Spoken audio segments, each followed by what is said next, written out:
is Aubrey. Welcome to Rick and Dave's Comic Book Hour. Hey, welcome to Rick and Dave's Comic Book Hour. I'm Dave. And I'm Rick. And in this issue, we are going to do some retro reviews of a couple old DC comics. We're going back. Well, Dave's going to do a Bronze Age, and I'm going to do looks like a Silver Age comic. And I guess I'll let Dave start this time. Okay. I have here Action Comics number 434 from 1974, according to the number in here. Yep, it's 20 center. So, yeah.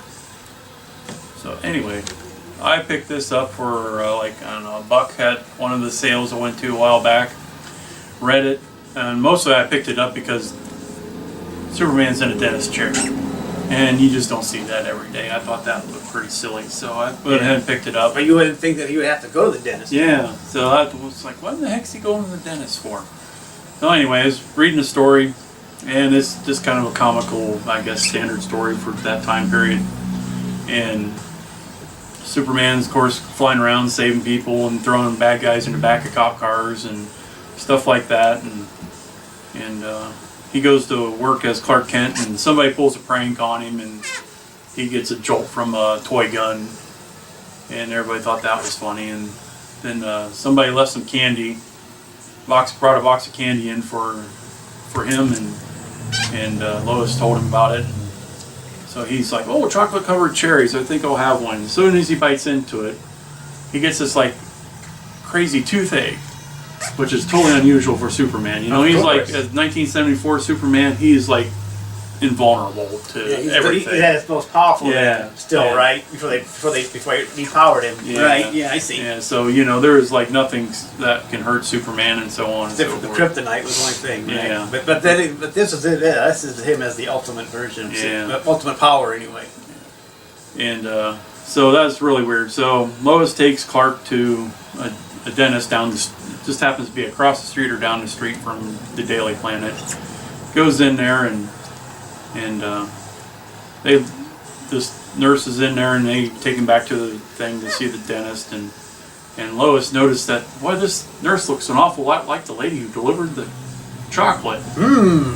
This is interesting. And then of course Superman, they put the gas mask on him, you know, to knock him out, which he's like, well, I ain't gonna get knocked out, I'm Superman. Well, they must have super gas because he got knocked out. Super gas. And anyway, here it turns out to be a couple of villains from the Phantom Zone, Dr. Zandu and Zeta. Oh my. Names. And so they're plotting and scheming to get even with Superman. And What do you think would do it? and they hadn't seen Superman since he was called Superboy.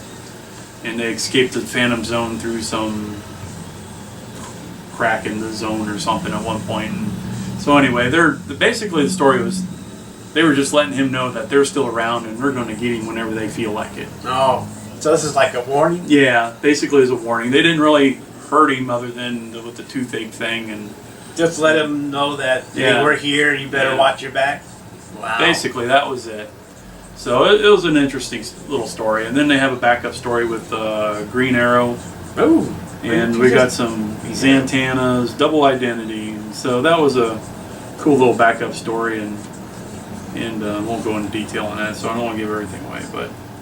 But main story was by Cary Bates and art by the legendary Curt Swan.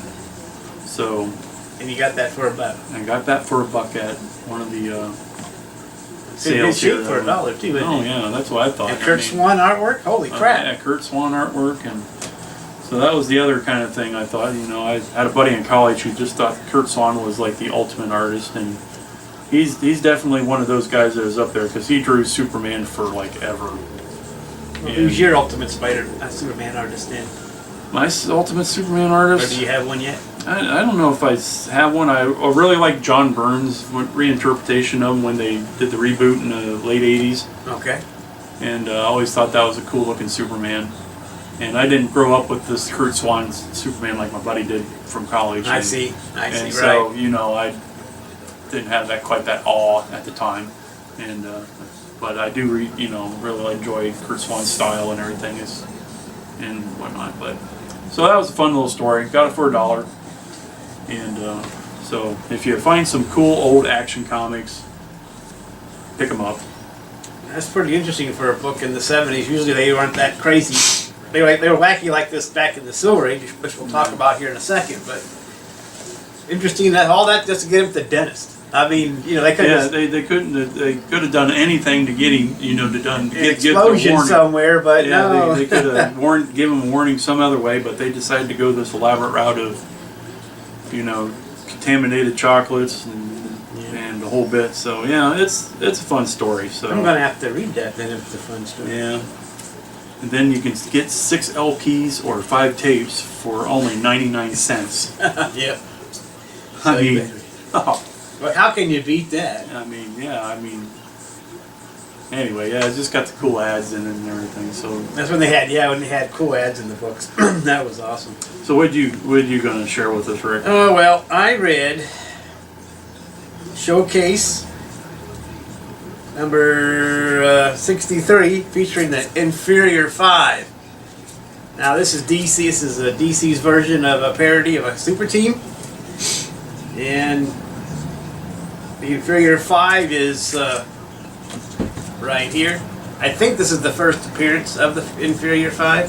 So what I get, because they have a letters page asking for them to stop before it even started publishing the book, which is part of the parody thing. They had like fake letters, you know, and a letter from their competitors like says thanks because you know it's going to bankrupt DC. But anyway, it's a wacky story. It's a parody as you expect it. The Inferior 5 or Merry Man. I'm not sure what his power is, but he dresses like. Well, I'll show you. You probably see it back here. Hopefully, if I get everything to work out right. And Blimp, he's a fat guy, which people could bounce off of, which is probably a little.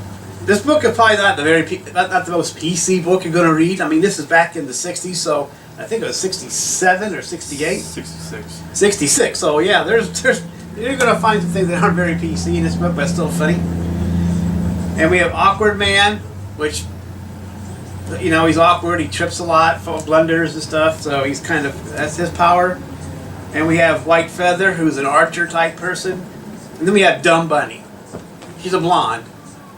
And I don't know what her power is, but I guess she's supposed to be a dumb blonde. But they call her Dumb Bunny. But she's drawn in that style of Betty then. When in the Archie comics. I think there's a pretty good picture in there of her. So it's a parody, so that's what we're going to go for. And the Inferior 5 are going up to a team that's called, I guess, the Vendetta. And it's 20 years later for these characters. They're old, and they want to get revenge on their own foes, the Freedom Brigade, but they're all retired. And they're thinking, well, how can we get the revenge? And they think, let's go after the kids, the Inferior 5. Well, that's nice. And guess what? This character, the Silver Sorceress, has, of course, developed a potion that will make them younger. Make them 20 years younger because they notice she hasn't aged. So they take the potion, they're 20 years younger, so now they're back to, got their powers back and everything else, and they're going to go after the Inferior 5. And the Inferior 5 is consisted of the Sparrow, he's an archer type guy, Speed Demon, says it all, he's the fast guy. We got the Masked Swastika. So that's not, and he's like an armored dude, he has an armored shield, he's like a knight. Got a big swastika on his outfit. And we have this, like I said, the Silver Sorceress, she's like the mystic magic guy, sorceress kind of girl. Mm-hmm. And we got Brute, and he's a big guy. Kind of looks a little bit like the Hulk. Well, he turns into the Hulk. Turns into then they call the Man Mountain after the chain. Mm-hmm. So, the Inferior 5 aren't really that brave, and they meet the so the first chapter is they introduce all the characters and they're ready to go. Chapter 2, they do a battle. The Inferior 5 lose, of course, because they're scared and Awkward Man keeps messing up, and Dumb Bunny tries to remember how to beat the sorceress from her evil eye. I guess the sorceress is an evil eye. I don't know what it freezes, makes them freeze or what, but Dumb Bunny remembers. Oh, my mom said to close my eyes so I won't So she does that. So they lose that round. So then we cut back to the inferior into the vendetta, and they're trying to come up with a then they have Brute and Brute, and I can't remember who they. Oh yeah, and somebody else they were boxing. The only thing about the Brute, he has a glass jaw. So he's a boxer. So if you hit him in the jaw, he falls down. And the Silver Soft Sticker has come with a grenade. It's called Phi Beta Kappa Ray. And he, of course, who is the dude? Of course, I don't know what happens. They somehow it goes on. It gets activated. So they throw it in the dressing room where the Brute is. It explodes, and he turns into a man mountain. So of course he's there making all kind of Hulk-like parody references to this guy. So they go rob a bank because he's strong and he can lift the bank and he's carrying it. And the inferior five decide, well, we really got to go do something about this. So they meet him. Another battle breaks out between them. I'm not gonna tell you who won or lost, but through a lot of comic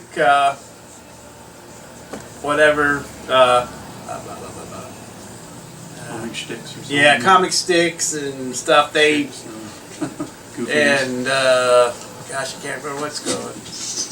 The comic goofiness.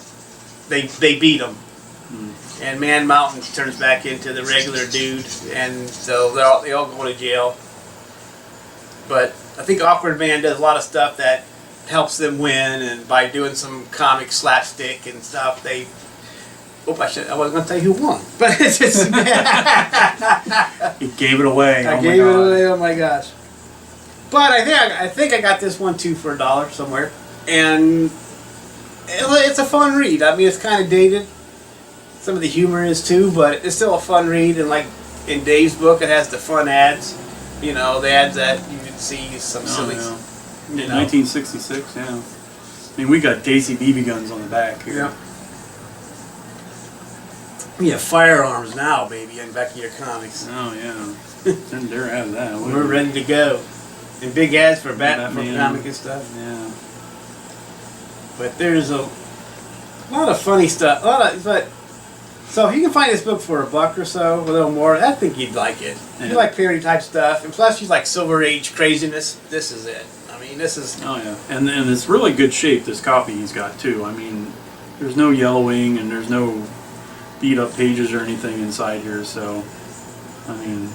And there's an ad about saving nature. I mean, like a full page. That. But anyway, it's back in the day, And I don't know if they'd have a. I mean, I don't know how well Dumb Bunny would work today, or Dumb Blonde character would work today. That noise you hear if you hear it, it's like cat. I don't know what she's doing. But anyway, it doesn't matter. Anyway, we're not to ramble on. Give an extra $1 in your pocket and you see it, yeah, pick it up. So, we'll talk at you later. All right, bye.